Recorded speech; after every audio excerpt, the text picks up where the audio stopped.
今日は吹奏楽ブラスバンドのスタイル、つまり管楽器を合奏するスタイルを解説するよ。日本では吹奏楽とブラスバンドをあまり区別しないで使うことが多い。でも海外では全く別のものになるんだ。まずはそれをちょっと解説しておくね。吹奏楽は木管プラス金管の合奏だけど、ブラスバンドは金管のみの合奏のことなんだ。木管、金管の違いはホルン問題があって、説明すると超面倒だからやめておくね。ともかく海外では吹奏楽とブラスバンドは使う楽器が違う別のものになるんだ。そしてこれが一番厄介なんだけど、海外のブラスバンドってジャズバンドが多い。だから素のでブラスバンドって入れると、日本のブラバンとは違うジャズ風の曲になるよ。じゃあ日本のブラバン風の曲を作るときに入れるスタイルは何かってのが今回のテーマ。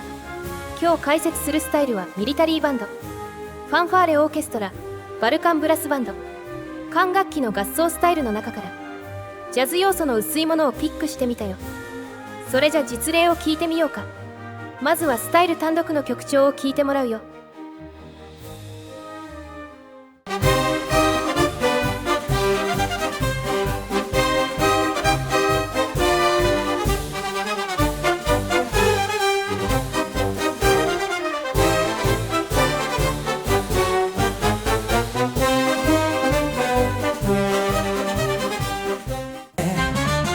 僕たちの吹奏楽、世界中に響け、この瞬間を忘れない、永遠に続く音。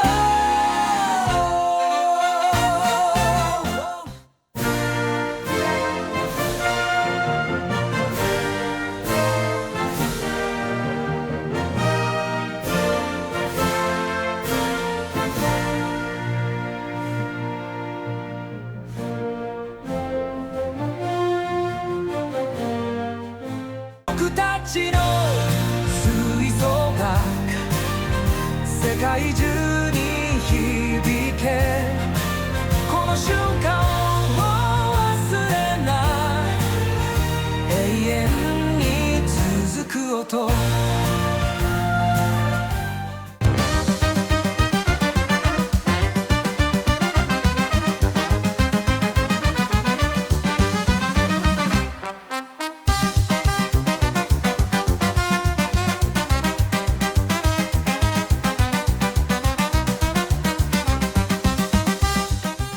僕たちの吹奏楽、世界中に響け、この瞬間を忘れない、永遠に続く音。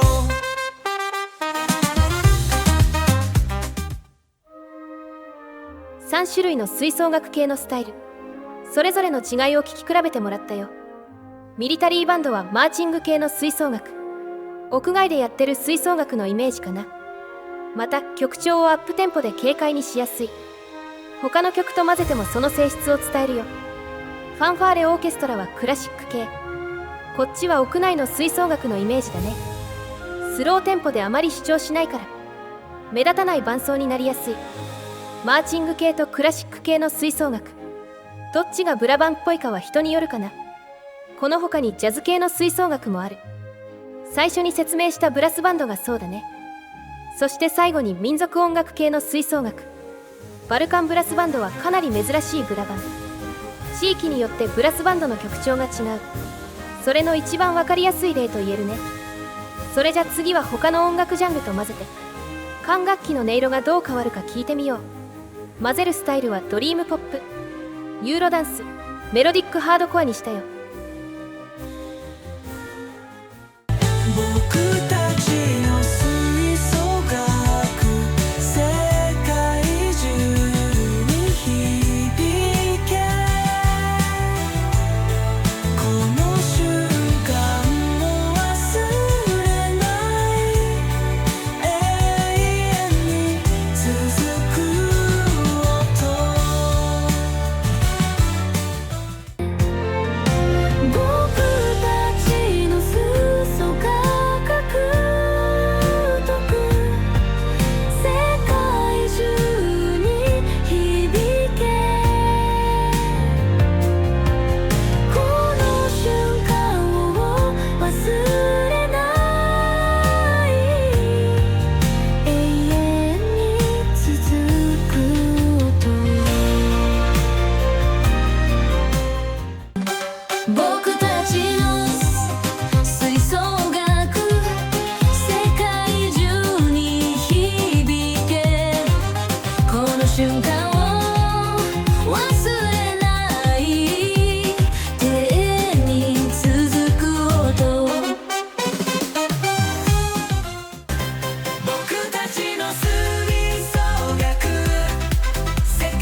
界中に響けこの瞬間を忘れない永遠に続こうと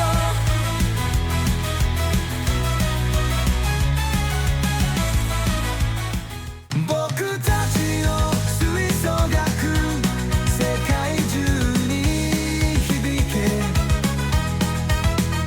この瞬間を忘れない永遠に続く音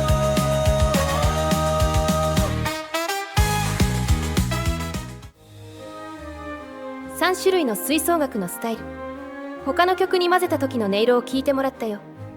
マーチング系とクラシック系、どっちの吹奏楽が好みかは人によると思う。好きな音色の方を使うだけでもいいし、曲調によって使い分けてもいいかもね。管楽器の音色は独特の響きがあるから、人によって好みは分かれると思うけど、時々は使ってみるのも面白いと思うよ。普段とは少し違った曲ができるはず。それじゃまたね。